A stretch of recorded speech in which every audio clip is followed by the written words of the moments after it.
Hi, I'm Jason and welcome to DS University. In this video, we are going to cover the steps on how to rebuild the eMP metering pump. The rebuild can be performed with the pump still mounted on the wall. It's best to perform the rebuild in a clean area, so make sure to cover your chemical bucket so you don't lose any parts. To start, you will need a 3mm Allen wrench, diagonal pliers or cutters, thread seal tape, a small towel, a flat blade screwdriver, the replacement pump head, and the tubing kit.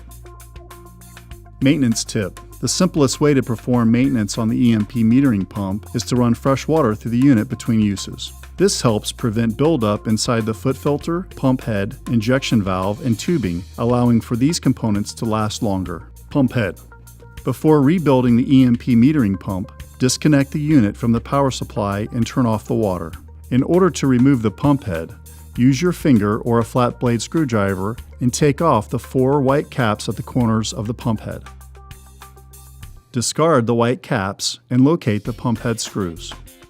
Please pay careful attention through the removal of the used pump head and connected tubing. Using the Allen wrench, loosen each screw, but do not entirely remove them.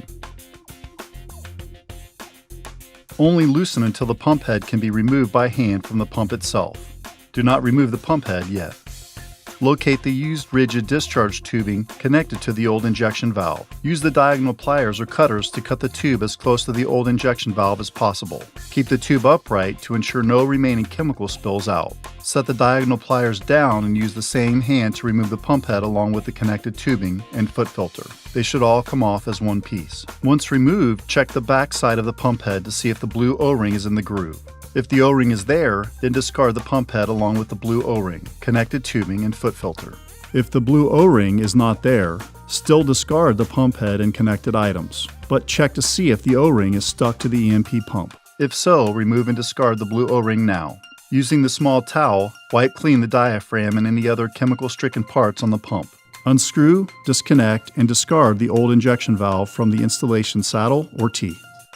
Locate the pump head bag along with the 4 new small white caps. Take the 4 new small white caps out of its bag and set the white caps aside. Take the new pump head out of its bag and turn the pump head over so you are looking at the back side of the pump head. Check to see if the large blue O-ring sits in the groove. If not, look to see if it fell out in the pump head bag or call Dilution Solutions for assistance at 1-800-451-6628. Insert the large blue O-ring into the groove on the back side of the pump head. To install the new pump head, align it so the Y shape points upward on the eMP metering pump. Use the Allen wrench to carefully hand tighten the 4 pump head screws in a crisscross pattern until evenly snug. Do not over-tighten. This keeps the head aligned and on straight.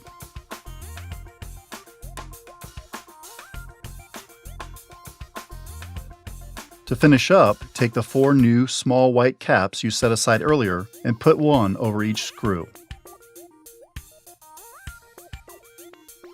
Discharge valve.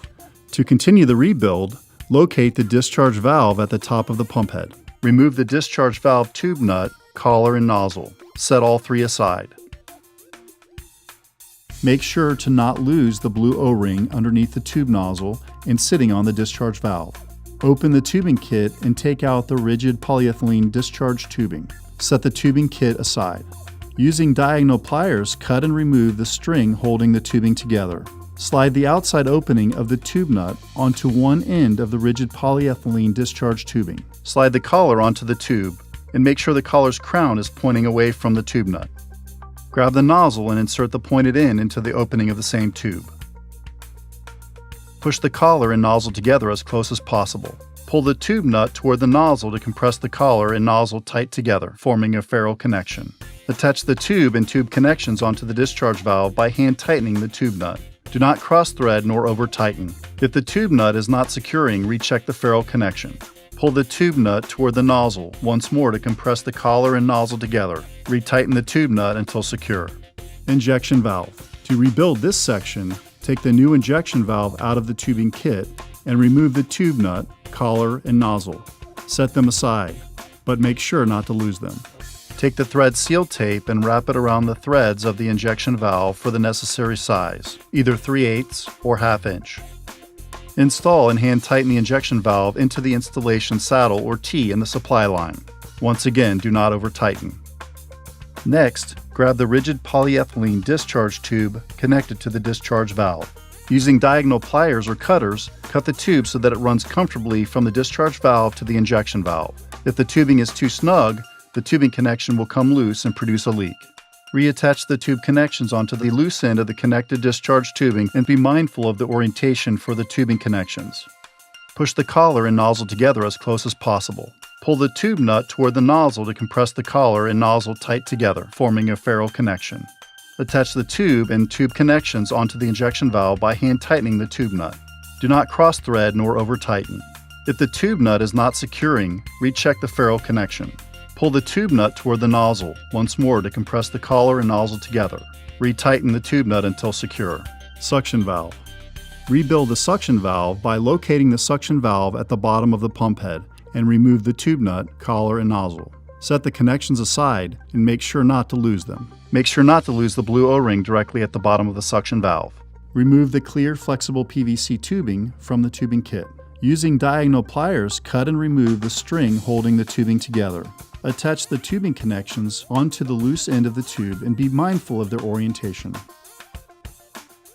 Push the collar and nozzle together as close as possible. Pull the tube nut toward the nozzle to compress the collar and nozzle tight together, forming a ferrule connection. Attach the tube and tube connections onto the suction valve by hand tightening the tube nut. Do not cross thread nor over tighten. If the tube nut is not securing, recheck the ferrule connection. Pull the tube nut toward the nozzle once more to compress the collar and nozzle together. Retighten the tube nut until secure. Foot filter. To rebuild the foot filter, cut the PVC suction tubing connected to the suction valve so that the foot filter will comfortably sit in the chemical bucket in a vertical position. Grab the foot filter from the tubing kit and remove its tube nut, collar, and nozzle. Set the connections aside. Grab the foot filter and shake it back and forth. You should hear a ceramic ball moving freely inside. If not, separate the foot filter into 3 pieces by popping the filter basket from the filter body. The filter seat may stick to the filter body. Make sure it rests in the filter basket instead to avoid losing the ceramic ball. Set the filter body aside and locate the ceramic ball in the filter seat. If there is no ceramic ball, call Dilution Solutions at 1-800-451-6628 for assistance. Pull the filter seat out of the filter basket and set the filter basket aside. Pour the ceramic ball out of the filter seat and into your hand. Set the filter seat down and use a small towel to wipe the ceramic ball clean. Do not misplace it. Put the ceramic ball back into the filter seat and then put the filter seat back into the filter basket. Insert the filter basket into the filter body and forcefully pop them together. This may take a couple of tries. Please be sure not to misplace the ceramic ball. Pull on the 2 sections to make sure they are connected securely. Shake the foot filter back and forth once more, verifying the ceramic ball is moving freely. Set the foot filter aside. Grab the PVC suction tubing hanging down from the suction valve and attach the tube connections onto the loose end of the PVC suction tubing and be mindful of the orientation for the tubing connections. Push the collar and nozzle together as close as possible. Pull the tube nut toward the nozzle to compress the collar and nozzle tight together, forming a ferrule connection. Grab the foot filter and reattach the tube and tube connections onto the foot filter by hand tightening the tube nut. Do not cross thread nor over tighten. If the tube nut is not securing, recheck the ferrule connection. Pull the tube nut toward the nozzle once more to compress the collar and nozzle together. Retighten the tube nut until secure. Place the foot filter into the bucket or stock tank. This ensures the foot filter draws chemistry once you begin operation. Air bleed barb. Finally, take the smaller remaining PVC tubing out of the tubing kit. Using diagonal pliers, cut and remove the string holding the tubing together. Locate the manual air bleed barb on the upper left section of the pump head and slide one end of the PVC tubing over the barb. Using the diagonal pliers or cutters, cut the tube so that it is long enough for the chemical bleed off to go back into the bucket or stock tank while priming the eMP pump.